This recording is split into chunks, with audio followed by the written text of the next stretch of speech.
When times get rough and your dreams just fall apart, and sometimes you feel that you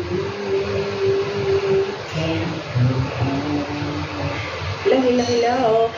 Good morning to everyone, my followers out there, my viewers. Good morning sa inyo lahat. Today, si Lola Lapachera magluluto ng adobong chicken. Chicken adobo by request of Johnson. So, let's start!